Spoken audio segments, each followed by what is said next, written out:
Okay, probably now I am in a strange position to give the floor to myself.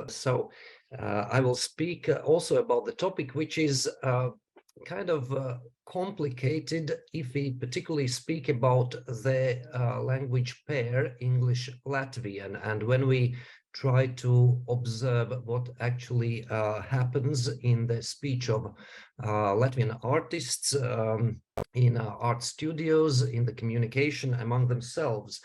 And watercolor is one of art history's most popular media and widely applied across art studios in Latvia as well, with no exception from other countries.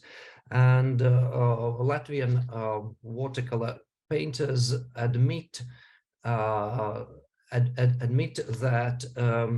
the watercolor technique has some inconsistencies, but it is like a whiff of fresh air in painting, where oil paints and the acrylic paints traditionally dominate nowadays. Besides, precision and accuracy are expected in watercolor paint market in Latvia, but in real life we see that this is not always the case. So also, I would mention before I speak about the aim and objectives that the color blue, according to the survey by Samsung some years ago, appeared to be one of the most popular colors in Latvia, but also in the Baltic states, with Latvia leading the way. The overall aim of the current presentation is to show the actual connection between watercolor names and their pigment content that in everyday Latvian speech of artists results in new colloquial forms, but also establish certain patterns of naming watercolors in Latvian, very often, albeit with the interference from the naming patterns in English. Currently, there are about 200 names in watercolor market. So I studied in particular 192 names from 10 manufacturers. And then I tried also to establish the link. Here I mean consistency and inconsistency between name and pigment. Further on, I also highlighted the role of names for marketing purposes and the role of actual pigments used in manufacturing for amateurs and professionals. So by describing some hues of blueness that are outside the scope of synthetic pigments, and therefore labeling them among genuine blue pigments, have also been indicated at the end of the presentation. And these genuine blue pigments actually have stood the test of time and have not diminished in popularity among painters. Naming products, as we know, should generally have positive effects upon customer behavior. It is assumed that a good name would have great, but sometimes even an invisible influence on consumers, stimulate their purchasing desire, and have an effect on sales promotion. However, names do not always guarantee and supervise the quality of products, but at the same time, names can give publicity to products' quality, function, and reputation. Besides, I would also say that not all watercolor products in Latvian market have labels with pigments, even the names. particularly when buying sets from haute couture paint manufacturers such as French Charvin, and practically no shop assistant will know even the name of the particular watercolor without any specific guidelines. Basically, you buy what you see, not what is there, as they say in marketing, caveat emptor. So if we speak about watercolor names, then generally they can be sorted into relatively 4 descriptive categories. We have the visual category, geographical category, the emotional category, and also the experiential one. So, for example, the name for a paint coffee beans or wasabi, or travel-inspired names such as Parisian Cafe, Kalahari Sunset, which kind of metaphorically are meant to transport you to a dream scenario if you paint by using such watercolor paints.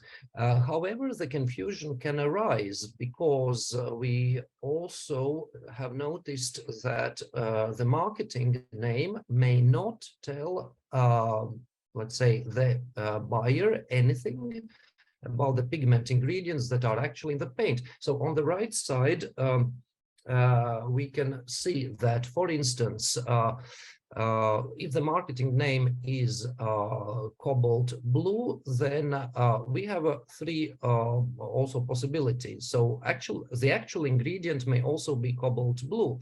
But if we purchase, let's say, cyanine blue, then actually it is in watercolor tubes a mix of phthalo blue and ultramarine blue. And this is referred to in watercolor production as a convenience mixture.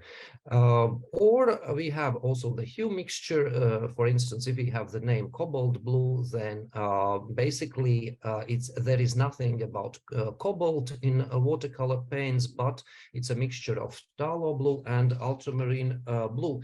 So the crux of the problem is that paint manufacturers can name and paint anything they want. The result, if the marketing name is all a painter or an artist relies on, it is impossible to tell if 2 paints with the same name, such as cobalt blue, contain the same ingredient, or if 2 paints with different names, for example, cobalt blue and cyanine blue, contain different ingredients. And in every case, you don't know what those ingredients really are.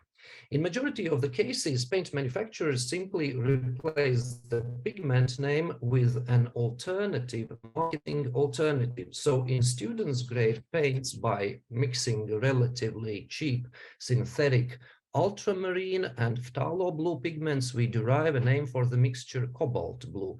Nowadays, definitely blue pigment watercolors are part of the painter's focal vocabulary, specialized sets of distinctions that are particularly important to certain groups.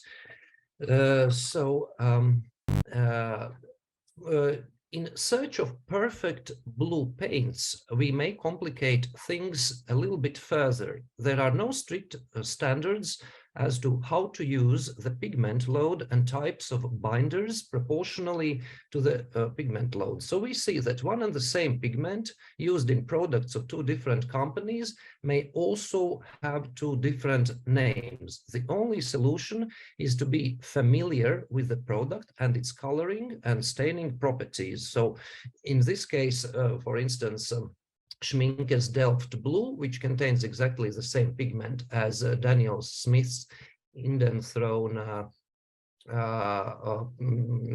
pigment PB60, looks and is a little bit lighter.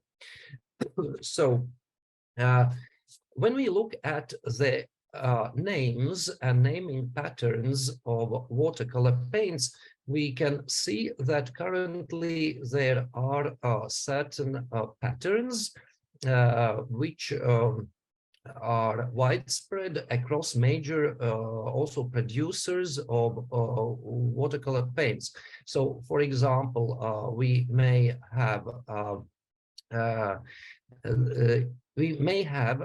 word from a different language in the watercolor names, such as Mars blue or lapis lazuli, or we may use, for example, the place as an attribute. For instance, we derive such names as Windsor blue or Oregon blue, Old Holland blue, Delft blue, Paris blue, Berlin blue.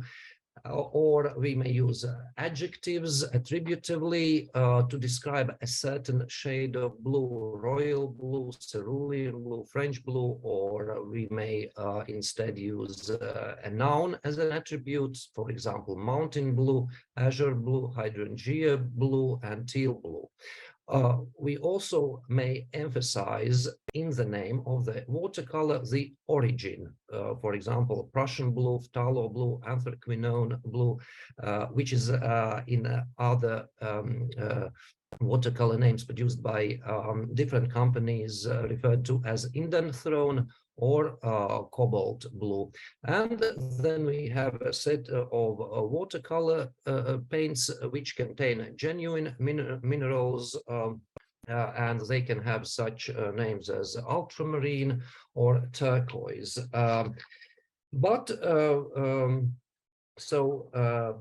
Here we can also see that in some cases,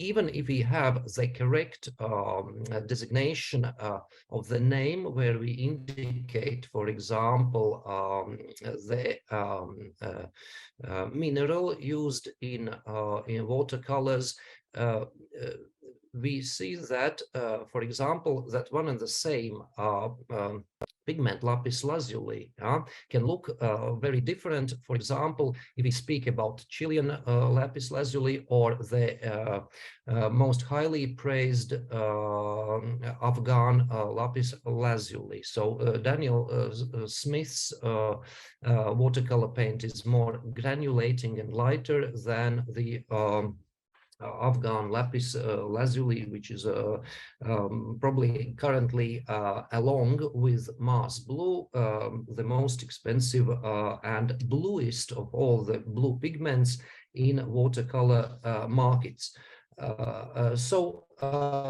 Currently,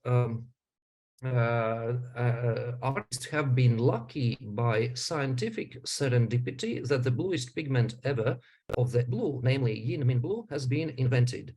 And it happened in 2009. Yin Min blue is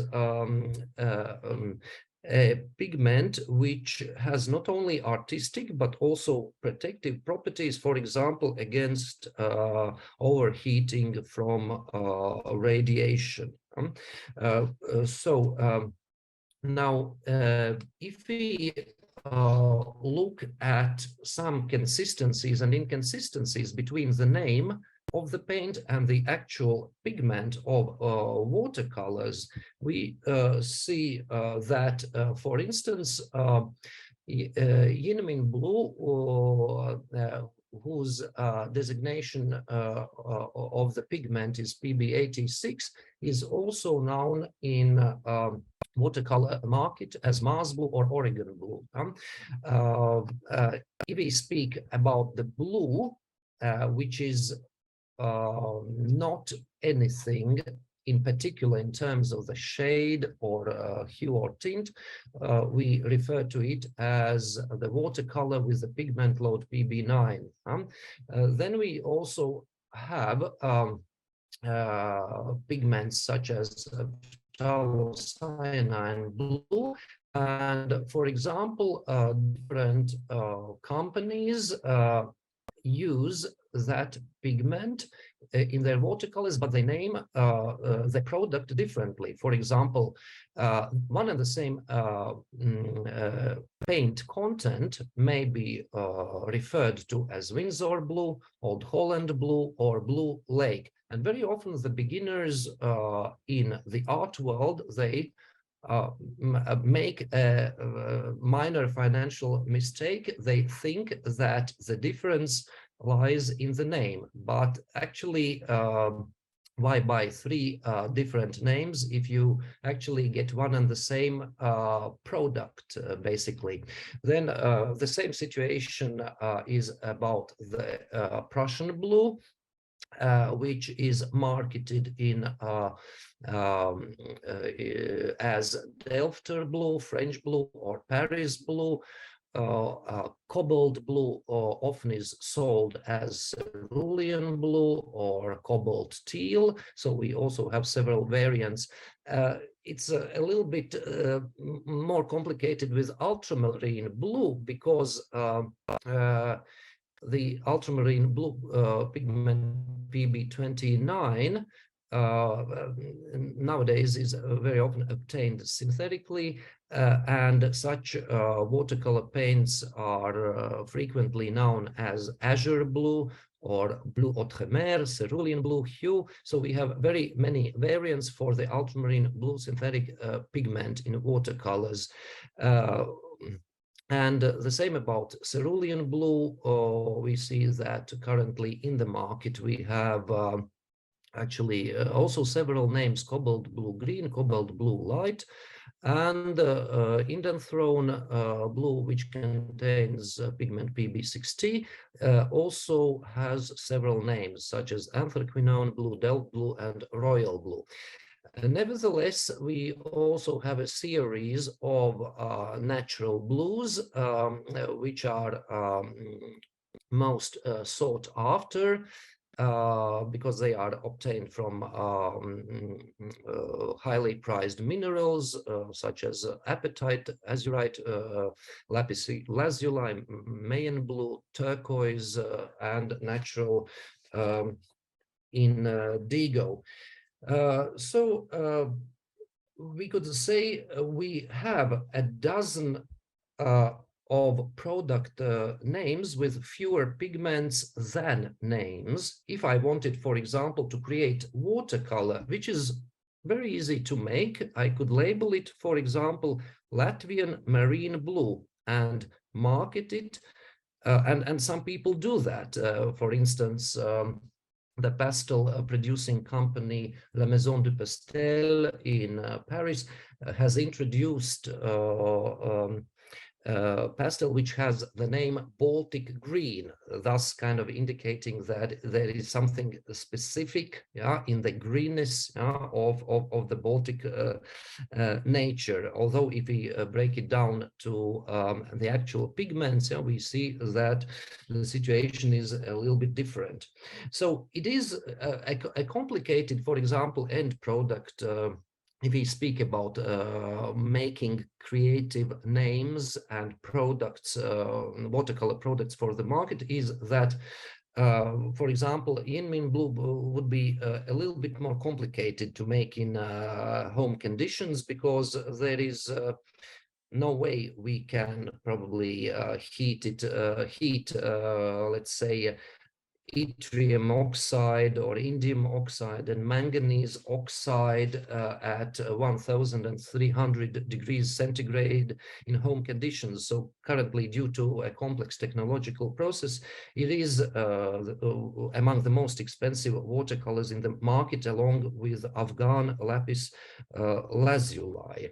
So, and to sum briefly up, I would say that painters, particularly the ones who start painting and are interested in watercolor medium, should not rely on the color name only.